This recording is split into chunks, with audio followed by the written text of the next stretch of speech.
get somebody to coach you. I think then your energy and your anger and aggression will be used properly.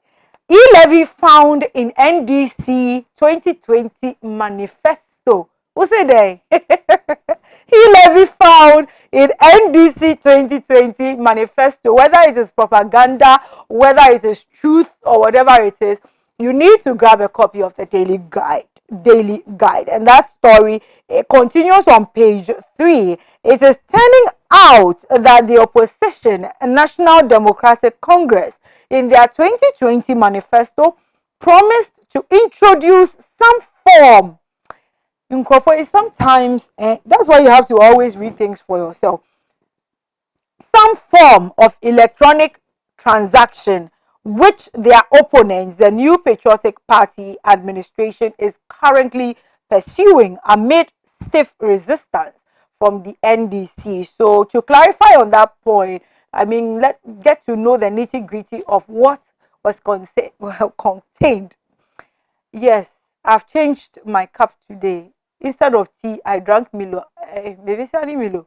Hey, you're the Ghana funny Milo. Sorry, I'm sorry about that. No mischief, malice intended. I just meant I drank something else. So maybe that is the cause of my mistakes. My tongue going in the wrong direction. So forgive me for that. But I think you should just grab a copy, read in total of what is being discussed here before you jump to any conclusions. Sometimes the headlines can be misleading. It can actually cause you to make some form of, what is the word? It can bamboozle you into thinking otherwise when it actually isn't. Okay, so it isn't what it is. So you remember our word yesterday, bamboozle. So finance minister gives e-levy details, and that's also on page 3. Collins Dauda case gets a long break. Collins Dauda case gets a long break, and KK Sapong elected UPSA chancellor. Good for him. Congratulations. Yes, UPSA for having a new chancellor. And that will be it for front page. I'm going to sports. Kotoko CEO is going the right direction. Former Asante Kotoko CEO Herbert Mensah has stated emphatically that the Nana Yao Amponsan-led administration is on the right path.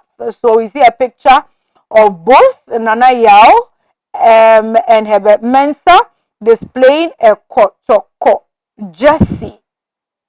Okay, as a gift to who? Well, whichever.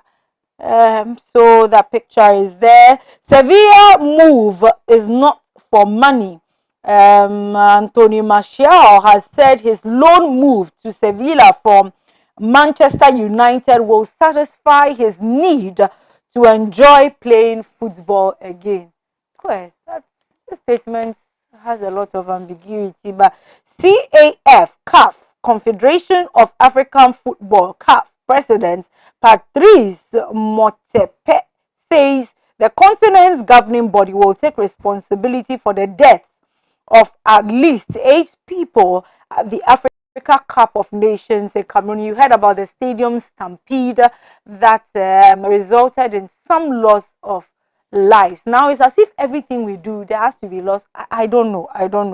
Okay, but CAF has promised to take responsibility. Yvonne wins pro ladies tourney. That's Yvonne Bruce Tego Yoga. Yeah, she wins the maiden edition of the professional ladies holiday tournament title as she beats Nashika Macaulay in a Navy final at the Accra Tennis Club on Saturday. Okay, so that's for those that are interested in tennis.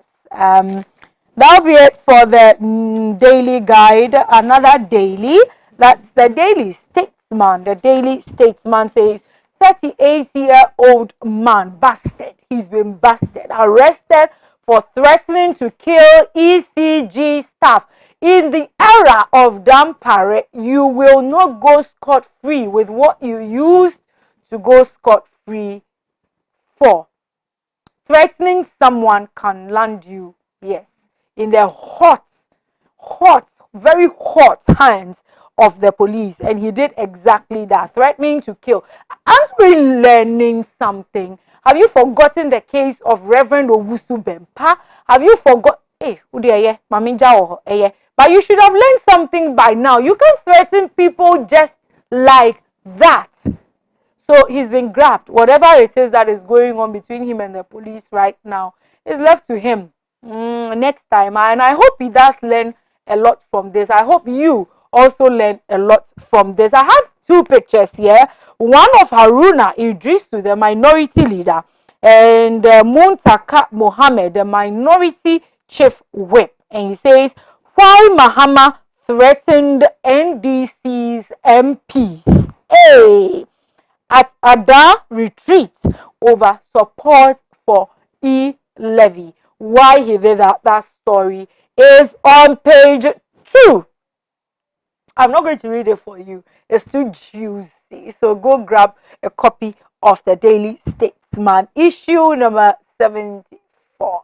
And Kojo Bonsu stokes fire in NDC with presidential ambition.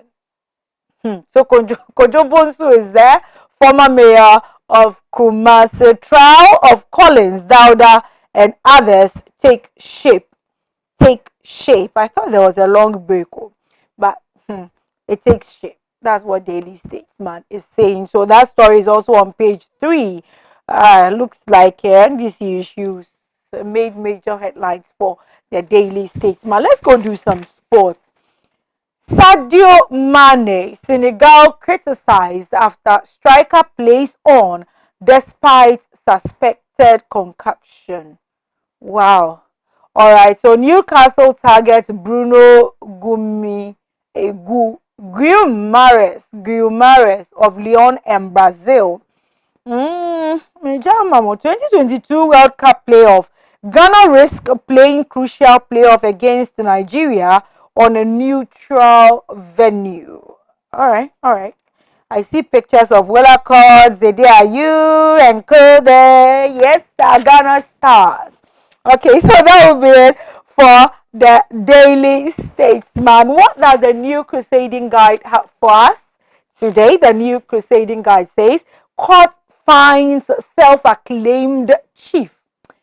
I like it when you see sometimes the court and the police have a way of shaping things. Yeah? Yes. You are supposed to be implementers or execute the law. Executioners, yes, of the law. So when we see these things, when you play your role or you play your part, it shapes society. So nobody can get up and just say, I'm the chief of, like me, I'm the chief of Chief of Ashoma Estate. I'm the chief of Ashoma Estate. I can't just get up and do that. Otherwise, I believe we'll all be chiefs and we'll see how we will greet each other. Yeah, so when you do your part very, very well, everybody knows their roles and things play out nicely and smoothly in our communities, in our regions, and in the country as a whole. So, yes, this self-acclaimed chief mobilized tax for demolition as well. He didn't just take the title on himself. He went a step further to demolish. Do you know how easy it is to demolish something that has been worked for years? The money that has gone, even if it is a kiosk. Do you know how the person, what steps, what zaggarat? Yes, the zaggarat stages the person had to go through for you to see that kiosk, that container, that building, that structure there, and then you will come and in just, should I even say a day, just some few hours, just grind everything to the ground just like that. Somebody must pay. I'm happy he's been grabbed. I haven't endorsed e-levy. Tepe reacts. I haven't endorsed e-levy. Hey, Yo, on the Apiate explosion, government reviewing safety regulations for mining sector. Reviewing safety regulations. What's wrong with the old one? What are we checking for? Is it that the regulations had a problem to start with, or it was enforcement of the regulations that had a problem? Well, we'll bring you updates as at when it comes, and then we'll see what ensues after. Forgive me. We'll check what ensues after this review on these regulations. What was changed? Where the problem exactly was. That's my man. John Evans Atamils Memorial Heritage to be launched. And break rank. Break rank face retribution. Break rank face retribution. Mahama whips NDC MPs against e-levy. So that's what was being discussed earlier on. I believe sports will still contain. Okay, there's something different. Cape Coast Stadium can't host the World Cup qualifier playoff against Nigeria. That's coming from the National Sports Authority. Okay, and that will be it for the new crusading guide. I have two more to do, but my time is almost up. So let me quickly just mention many different topics I see from the most authoritative newspaper, the Ghanaian Times. Works and Housing Ministry assesses reconstruction of Apiate community, and that story is on page 17. At the NIA office, NIA so baby. Yesterday I saw some Madam Rush for. Hey, where did the madam come from? The word there is just mad. Oh. Mad rush for Ghana card as SIM card re-registration deadline approaches. Mad rush for Ghana card. I don't know why we always tend to put, the stress and the pressure on those issues. Why should it be us going to? You should have made available, more places for people to be able to get their cards. Anyway, EC boss, two deputies sue Attorney General, Chief Justice, and another. Okay, so that will be it for the Ghanaian Times. Then the Chronicle says Oforiatta pleads e-levy will jumpstart entrepreneurship in Ghana. So support it. Spoken on that. Competition policy is essential for Ghana's industrial transformation. That's coming from Krapa, Herbert Krapa. Jean Mensah sues CJ, Chief Justice, in own court. Joins Attorney General. And quote for today is coming from Lamentations chapter 3, verse 57. And it says, you drew near when I called on you. You said, do not fear. And that is coming from the lament, yes. You drew near when I called on you. You said, do not fear. So do not fear. Whoever is listening to me this morning, just trust in the Lord. Remember our word for today, Zagrat. And we'll be back with political discussion right after this break. Don't go anywhere.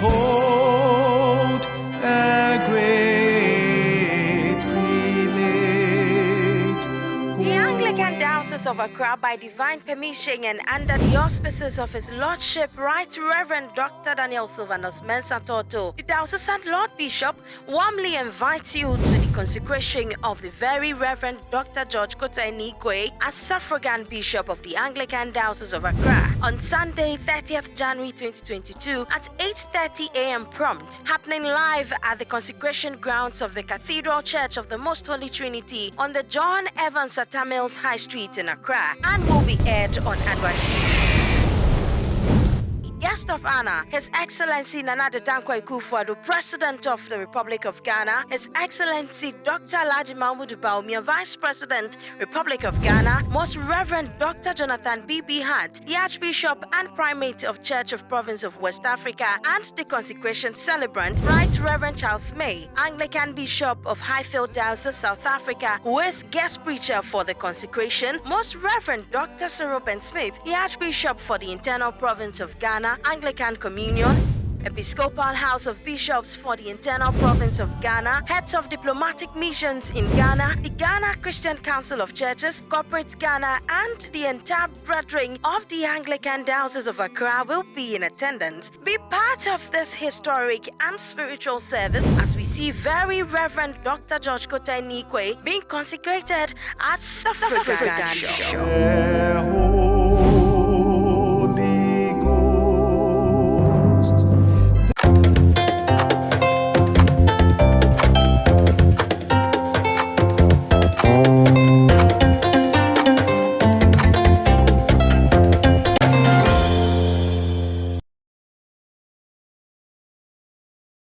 Right, so I have one gentleman here. I'm now regretting a bit for calling him gallant earlier, but he's here. He is looking winsome, but he is trying to get me in a different mood. He's saying I don't go to church.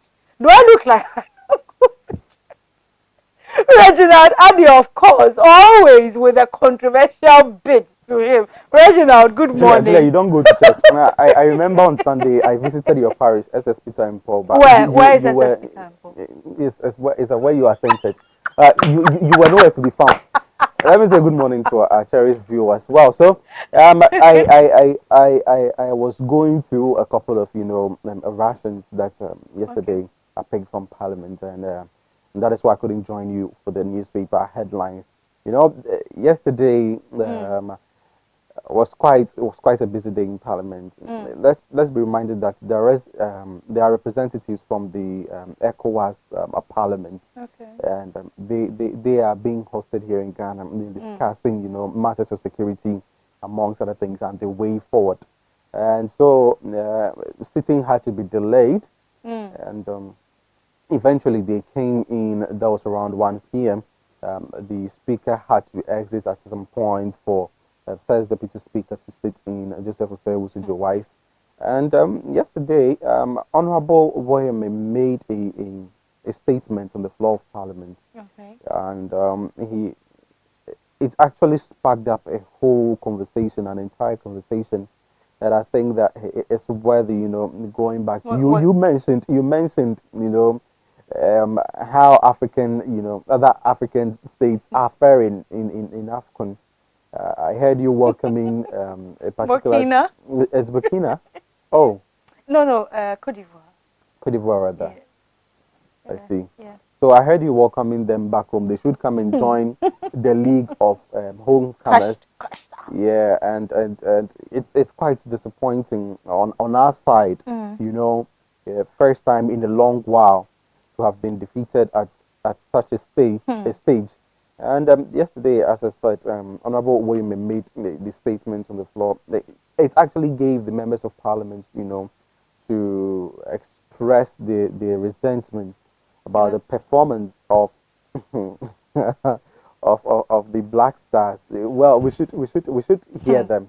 We should hear a couple of them. Many of them spoke actually. They spoke at length. But let's hear that opening statement from Honorable Woyeme. The position of our camera made this, we picked from his back, but all the same, it's the message, the delivery that's important. Yeah. So we'll take a look at that, and then when we come back, perhaps we would serve other ministers. Yesterday as well, Honorable Katie Hammond didn't mince words at all. I'll bring reactions of that. All right. Thank you, Mr. Speaker. Mr. Speaker,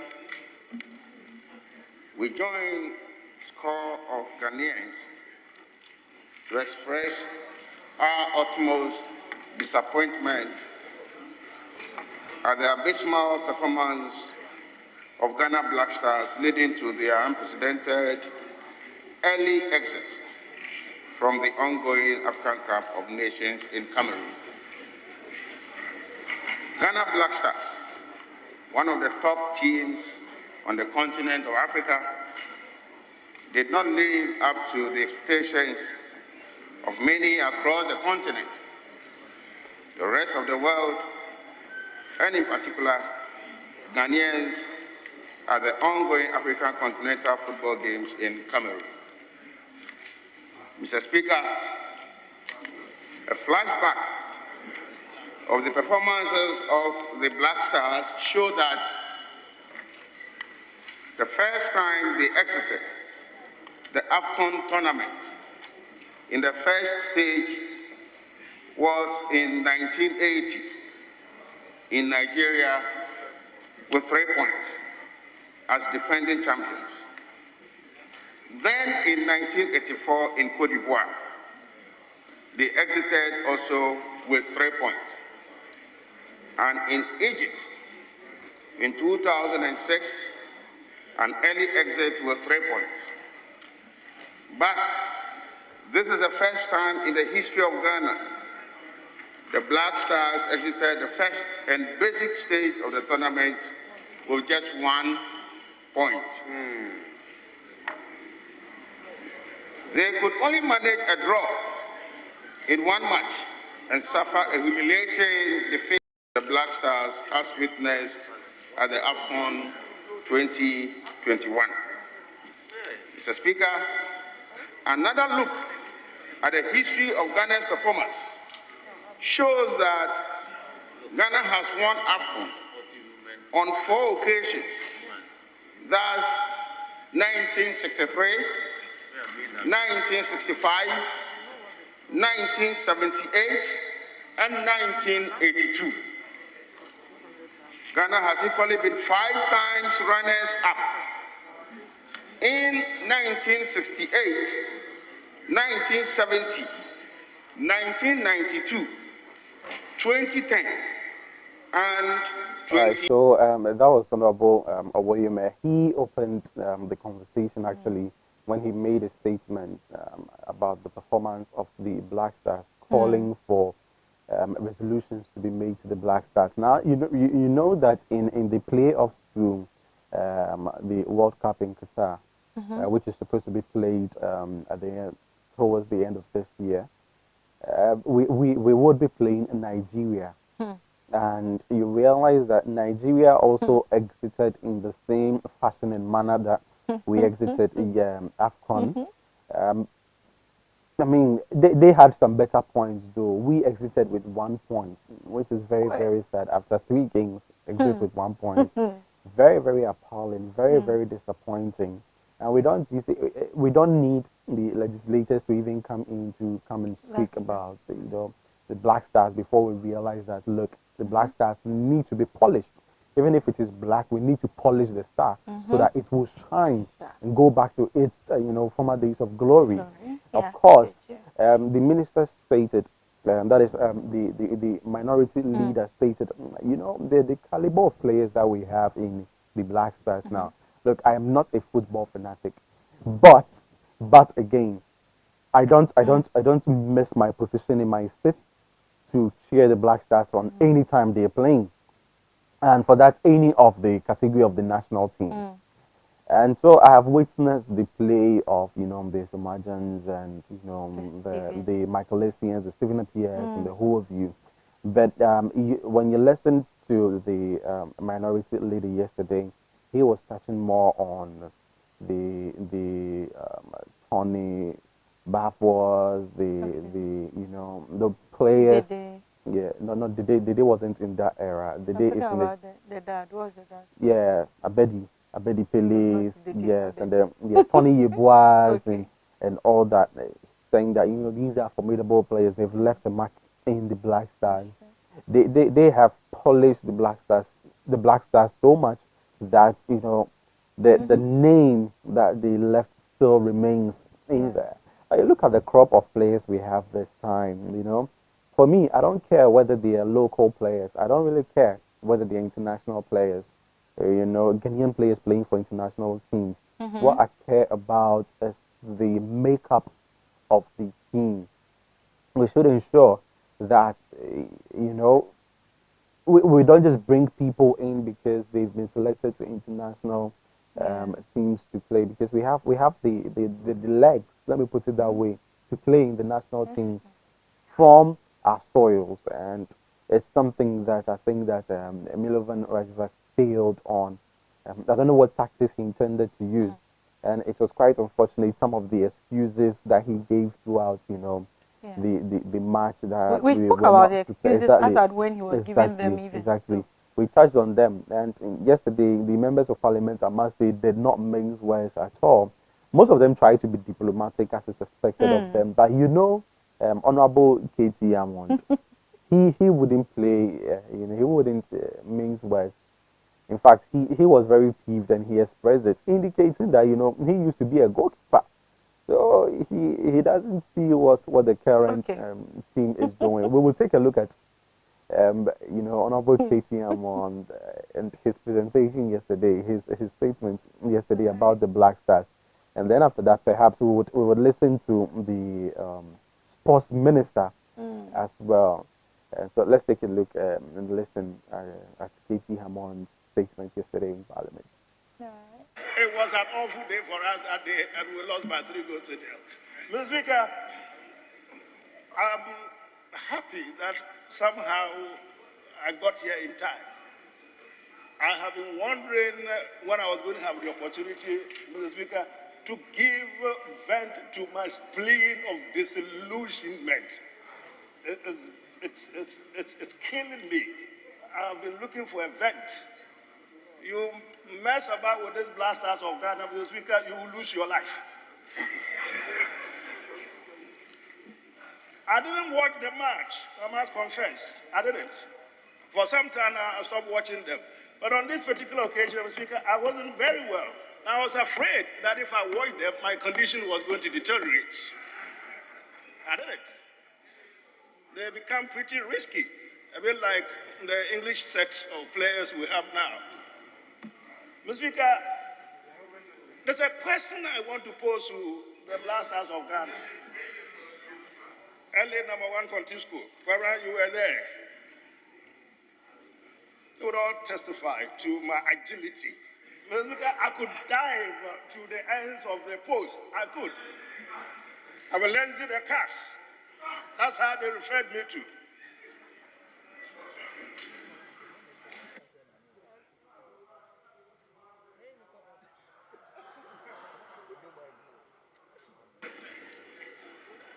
Mr. Speaker, the question I want the management, the Blasters of Ghana to really answer to the people of Ghana is that what is it that they want? They want from us. What do they want us to do short of carrying them piggyback? Mr. Speaker, 30, 23 so of them, we can't carry them. What do they want? What do they want? I mean, I heard my colleague talking about money and whatever. These guys are professionals. How much do they want from the nation of Ghana? And how much has the nation of Ghana, Mr. Speaker, not expended on them? I do not understand their mentality. I cannot understand it. Because of course, we're talking about the 70s and we'll talk about the good old players that we all know about. Speaker, the team aside, start from the late, I think early 90s, Mr. Speaker, up to now, what kind of crop of players that, Mr. Speaker, Ghana hasn't produced? Why is it that the holy grail of football, African football, is eluded us for all these years? Mr. Speaker, I campaigned all along the for the appointment of a local coach. I met Kwesiapia on the flight sometime back to London. We had a chat. I told him I would do my own one-person campaign and ensure that he is somehow appointed. Well, in the end, he was appointed to the glory of God. We're all pretty happy. I don't know what happened except Coach Milovan Krilonovich or whatever his name is. Well, who the hell is he? The man comes in one, you sack him, and then somehow somebody decides that this or whatever it is, it should be brought back together. Is he the only thing that God gave to the football fraternity of Ghana? And you talk about players not respecting their coaches, their local coaches, and that is why they want foreign coaches. I mean, you, Bilovich, Mr. Speaker. And the one horrible statement, I'm told that, because I told you I didn't watch it, but those who watched it, in the end, I'm told that in some after match interview, he made a very stupid, if it is true, Mr. Speaker, stupid statement, a derogatory statement, racist statement. That, well, he had come to make sure that we qualify for the World Cup, not the Africa. Can you imagine? Look at the kind of mentality. The man is gone loco. Well, Honorable KT, I'm on there not to mention words at all. Um, I can't repeat some of the words that he mentioned, but you can tell that he was very, very, very peeved. The thing had gotten to him. I mean, that's a very, very famous and a very good goalkeeper according to his own account, and he he he finds it troubling the nature, the manner, the mannerisms of the Black Stars, and I think that his presentation there speaks about one thing: the caliber of people that are selected into the Black Stars, and the other time, Sam was making us understand. Yeah, you when you select people who have already made it, people who have already been selected into these foreign teams. Basically, that is the aim of almost every football player here in Ghana. They all want to be, called into international teams. That's why you have people even traveling all the way to these Arabian countries and Asian countries to play for them.